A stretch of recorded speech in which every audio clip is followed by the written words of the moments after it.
Hi everyone, I'm Michael Stassen. This is Mobile Growth Podcast where we discuss how to monetize apps, how to grow them successfully.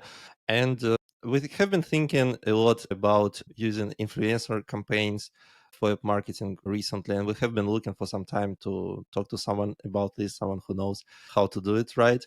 And today we have a guest, Kristina from Zorka.Agency.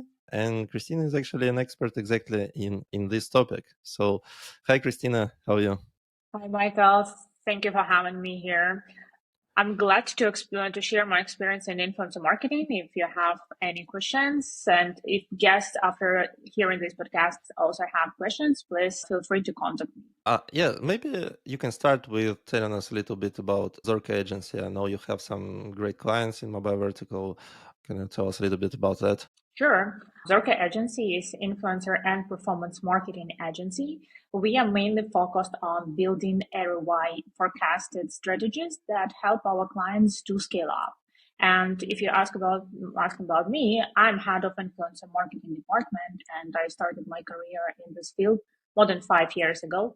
So I've seen and worked a lot with different verticals of clients, with different platforms. So I'm happy to share my experience with you today. Yeah, let's switch to the topic of like influencer marketing. And I guess the first question Sure. would be like, how do you find relevant influencers for your app? Before you start looking for influencers, you need to understand who is relevant for you. Just because influencer marketing is not something new, and a lot of companies and brands and products have already tested different approaches and found effective influencer marketing strategies, I would recommend to start from competitive research. Yes, you need to spend some time and money on it, but at the same time, you will save more and you won't need to spend unnecessary money for ineffective influencer marketing tests. So after you conduct this research, and you will understand what platforms, what kind of content creators will work for you the best, you can start looking for these guys. You can use marketplaces. For example, some platforms have their own solutions for looking and communicating with bots. If you need to run a campaign on TikTok, you can use Creator Marketplace. You can set some filters and find relevant influencers there. You can even run their influence marketing campaign and pay and track the results. But for example, if this platform doesn't have influence marketing agencies or talent agencies, just because not all bloggers can be reached directly and they have exclusive deals with some agencies, it will be a good way for you to get the list of influencers for your campaign. So you can also use some platforms, some third-party tools, which will provide you with breakdown of the statistics as well of different kind of influencers. If you're looking for some specific one, you can go to Influencer Marketing Hub. They have this platform section. You can scroll. They have a lot of options. You can find the right one for you. If you ask me, we use thought leaders, IQ Data, as well as HypeTrain, just because we haven't found one solution that will cover all the platforms. So we are using multiple. But if you're a startup or some company that can't afford buying this subscription, it's kind of expensive, you can just ask for free trials and it will be enough for you to search for influencers and start working with them for first few months. And last but not the least, you can just look for these influencers manually on the platform. Since you know what kind of influencers you just need to start from one and look for lookalike creators. And don't forget to request some screenshots of their statistics because it's very important to check this data before you start running the campaign. So this is some tip. Yeah, and Yes, is it more expensive to use a third-party platform to search for them? Because I guess they also have some commission. So you're not just, is it like one-off subscription or you're actually like sharing some budget with them? Not all of the money goes to the influencer in this case. it depends. If it's a marketplace, yes, they will just charge the fee on top of the budget. And if it's just some SaaS platform, you'll pay for subscription. Really different, but it's about like the good subscription will cost you about 10 grand a year. Oh, yeah, so it's not cheap. Maybe it's good Yeah, in this sense to hire an agency who has a subscription already, just as a that's life true. hack. So All right, let's imagine that you have found an influencer that you like and want to work with. How to define the goals for the campaign with this influencer? Should it be an increase in brand awareness, or you should be more specific and have like KPIs or number of installs, maybe even trial start event and so on? Most of the clients are performance oriented, but you need to consider running brand awareness campaigns on a different product stages as well as different occasions. For example, if you collaborated with some celebrity or with some other brand, you more likely want to cover as much audience for cheaper price as you can rather than focus on some specific for some specific audience. Or if you just launched your product and no one knows about it, there is no trust, no loyalty, it's good to run brand awareness campaign just to let people know what is this product is all about. When you're confident, when you already tested your product, you can run performance oriented campaigns because it won't be a little difficult to set some KPIs for the agency or for the blogger if it's not well-known product. If you ask me about subscription or trial or install, it all depends on the product. You just need to calculate the price for subscription or for install and then offer it to the blogger. There are some different financial models that you use. Some bloggers, they just don't accept CPA or CPI basis. That's why you will need to pay them fixed fee, and all of results you are taken into consideration that conversions that you already had from previous tests. But at the same time, you can find bloggers who will agree on fixed fee plus CPA basis or just CPA basis. And here it's up to you. What do you want to target for subscription or for installs? But from my experience, I know that bloggers don't want to commit on some some deep conversions in the app just because they don't know your unity economy, they don't know the conversions, and it's easier for them to agree on their first action, like let's say install. Yeah, that makes sense. And still, what do you think to do the best? Trying to find someone who agrees on this like CPI or like model, CPA model, or the fixed budget for the campaign. It's way easier to find influencers who will agree just on a fixed fee, but you will be on the safer side if you will be able to convince someone to work on Yeah, that makes sense. And thinking about like launching these campaigns, how it should be approached, do you need to support it by performance marketing, like use creative with this influencer, let's say, but also advertise it through like paid channels? Or it should be just Mhm. this influencer reach and like his audience only that he advertises to? Media support is not necessary, but we recommend to yes to spend some time and some money on user acquisition campaigns as well. For example, TikTok, it's not really effective by its own. It will be really good if you just run videos with influencers as well as partners. But speaking about YouTube, it can go by itself, no problem. If you run some special project or some drop with some prizes, it will be just smart to spend additional budget on and bring more users into this raffle. By the way, can you get like an ad creative with this influencer that you can use later on? Like, so you have the rights to use it as long as you want. A lot of influencers ask for additional cost if they provide this rights for creatives, but just the tip from me, we just include it in their contract as default point. And some bloggers who are smart enough or who works for agencies and some lawyers are verifying the agreements, they can ask for additional price or just to delete this point. But most of them, I would say like 60%. In this way, you will be able to use their creatives for your user acquisition campaigns. And in most cases, the conversions will be high when you use the creative influencer.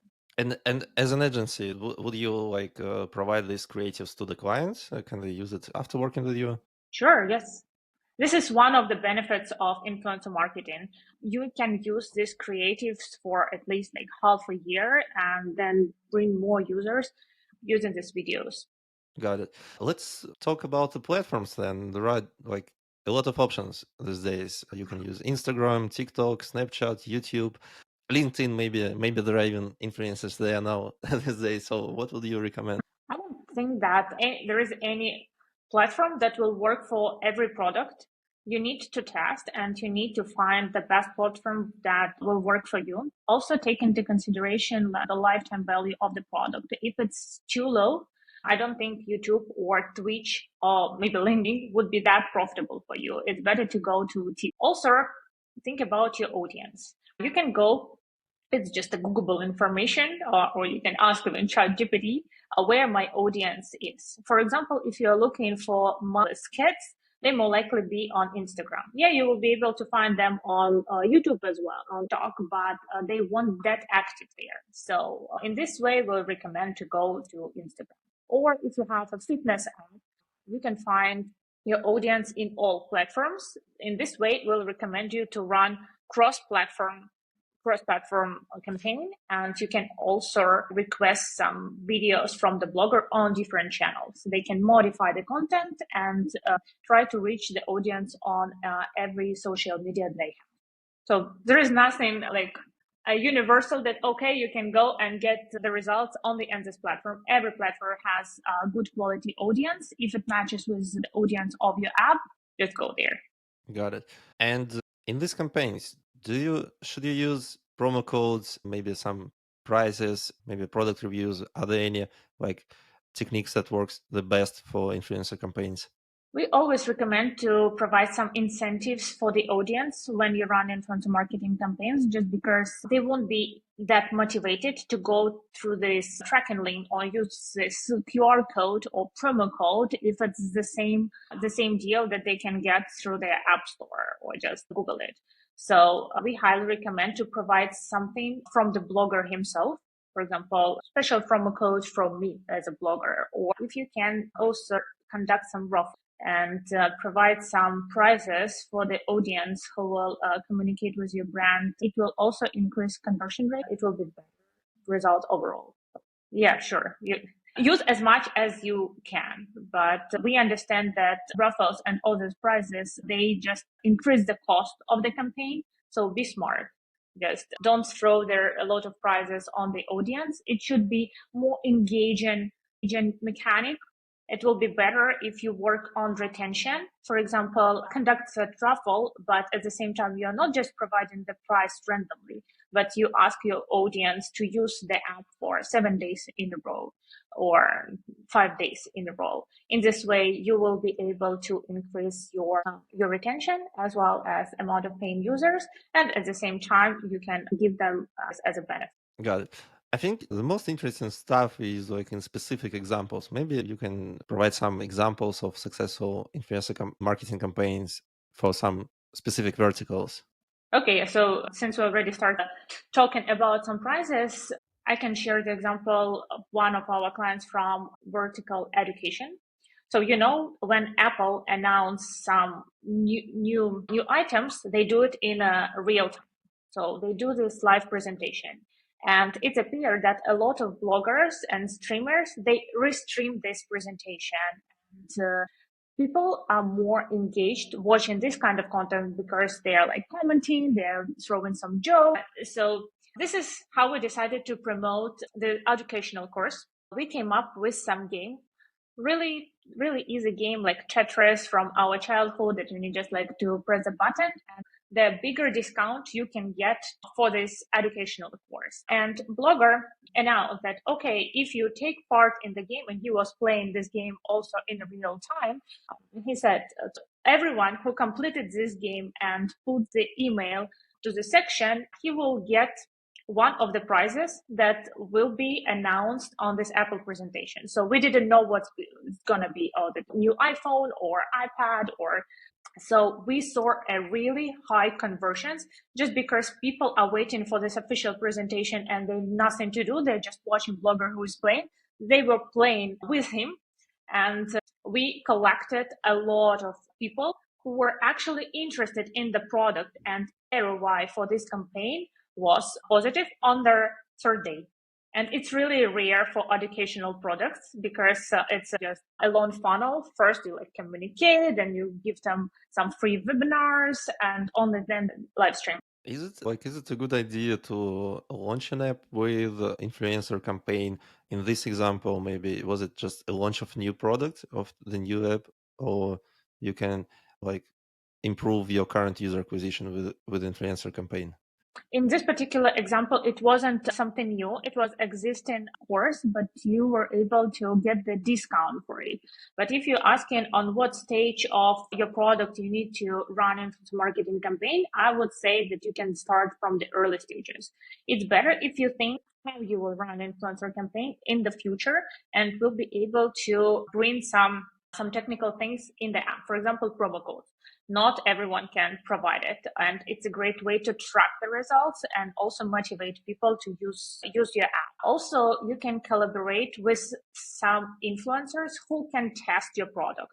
For example, if it's a fitness app, you can onboard 5 fitness trainers or 5 people who already using some fitness app as a focus group, and they can test and provide you their feedback. And it's better if you do some technical adjustments on the early stages than try to change something afterwards. You can also launch influencer campaign for a soft launch. For example, you want to tell users behavior in some specific geo. That will work as well. And of course, a global launch and every new event that happens in the app, it's a great way to bring new users and also announce something that is new, some updates or some collaborations or events that's going on. You mentioned one of the things that you mentioned is the campaign, and you mentioned that you can use promo codes a little bit for that. But what's like the general approach to tracking, attributing new users to the campaign? We usually use tracking links, QR codes, and promo codes. So the most traffic comes from QR codes and tracking leads, of course, and QR codes, it's more long-term story. Some leads can come even like 1 month after, a few months. But when you track your results, you have to take into consideration that a huge part of users go to organic. Yeah, we can make the easiest journey for their customer, but at the same time, they can just forget and then just Google, just remembering watching this integration also. So, according to our experience, about 30 or 50 to up to 50% will go to organic. And also, we're speaking about trackable results, but if you run influence marketing campaigns on a monthly basis, or if you run some huge campaign and you have enough data to analyze, you can make some analysis and you will see that influencer marketing also affects the position in the store. It also affects the cost of acquisition on different channels. And also it can give you some snowball effect later on. And of course, we are not forgetting about existing users. They can re-engage users and bring them back to them. So I think given that it's actually pretty hard to track accurately, right? This is one of the reasons why it should be also hard to like make arrangements on install with the like paying for per install, per trial start and so on, because you can't even track this accurately, even if you want to do it. So it looks like a fixed budget kind of easier, just easier setting to start such campaigns. Do you have like an idea of maybe what's the minimum budget required to launch influencer campaign? Who should be, which type of companies with what kind of budget should be looking into this at all? If we speak about tier one countries, like English speaking countries, Yeah. let's say, I would recommend to start from $20,000. But some companies they run it for free. If it's for example, you are sending their products to review and work with micro influencers, so you can do it for I don't know, 5K, just because even small influencers want some fixed fee, but you can really decrease your cost. But if you want to get some results and, for example, even estimate some organic traffic, you won't be able to do it unless it's 20K and more. Got it. So if you are small, you can be creative and figure out how to get this even for free, but you have to be creative. Otherwise, it's like 20K to start if you want to see real impact.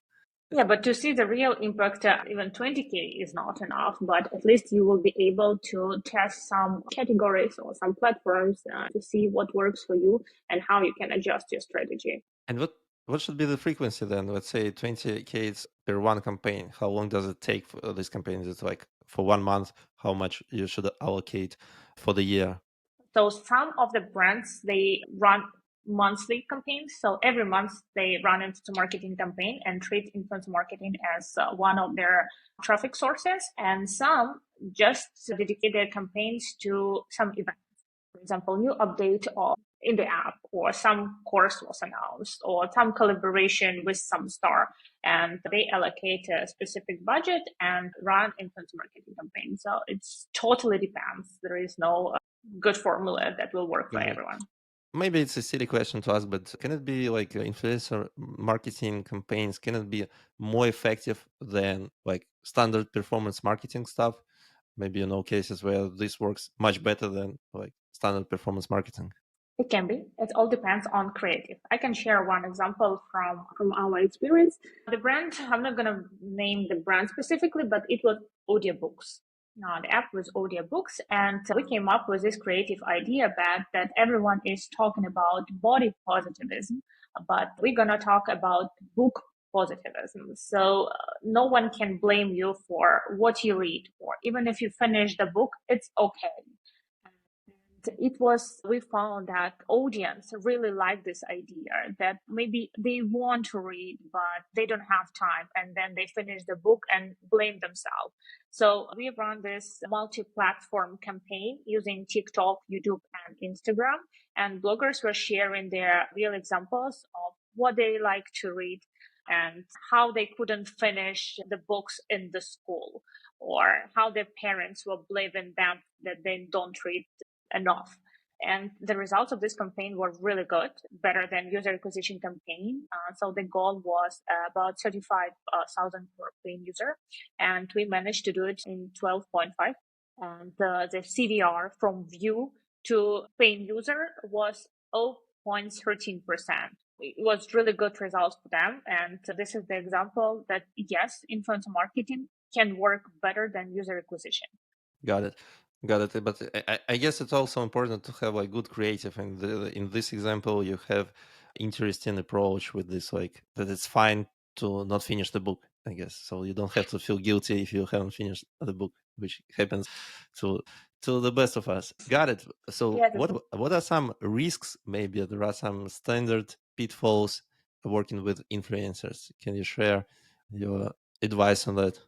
the risk is always involved. By the way, I've just reading about new trends, and what everyone is talking about is de-influencing. So, what is de-influencing? When blogger is launching some campaign, or let's say posting some videos of the products or apps they don't like, that they don't recommend to use. And there are a lot of videos like that on TikTok as well as Instagram and YouTube. So one of the risks to appear in this de-influencing campaign, then you will need to spend even more in order to increase the brand loyalty. Why would they Yeah. do it? Like they just see some influencer campaign and they don't like the app and they follow up with just their like The idea of overconsumption, that you're yeah. buying more, you're having a lot of subscriptions and you don't need it. So Mhm. that's why they encourage people to be more reasonable and don't spend their money here and there, especially the Yeah. crisis is going. Is it the This is only the main idea. risk like with influencers? No, this is the only just a risk that's been discussed frequently recently. There are a lot of risks. So, for example, you can find the influencer who won't be that responsible. For example, you have the campaign planned in a certain period of time where some update is coming or where you're launching your product, and they promised to go live and then they forgot, they decided to quit, and so on and so forth. So the biggest risk is to lose influencer while the campaign itself. Another risk is fraud. Unfortunately, it's hard to identify fraud from the very beginning. Even if you see that all the statistics looks clean and good, but you run, for example, CPA or CPM basis campaign, they can just be creative and bring some bots just to get a higher fee in the end. So you always need to ask for screenshots afterwards, just to avoid this kind of And behavior from their side. at the stage of like looking selecting the influencer, could you be like fooled by the number of followers they have? Some they might have like millions of followers, let's say on Instagram, but you never know how real are those followers. Did they buy half of it. Are there any ways to kind of figure this out? So third-party tools provide you the information about false users. So if you use these platforms, it will be easier for you to identify. But if you're, for example, searching manual, it could be tricky. So we face some situations when bloggers were providing us screenshots from their social media, but they photoshopped it. Oh, Like they not showing your real numbers. It's just fake views. yeah, That got might it. happen. Got it. I think I basically asked all of the questions I had about influencer marketing. Thanks a lot for sharing all these details. What would be the best way to for our listeners to connect with you to learn more? Maybe they have some follow-up questions. Maybe they want to work with you. What would be the best way to connect? I'm available on Facebook, LinkedIn, or they can just email me on my working email. I can share it with you. Yeah, we can add it. I mean, like we can add information in the notes, and hopefully they will reach out. Okay, Christina, thanks so much for sharing their expertise. Thank you so much for having me. It was a pleasure talking about influencer marketing. And if you have some questions, feel free to contact me. Yeah, Thank thank you, you. Michael. Bye.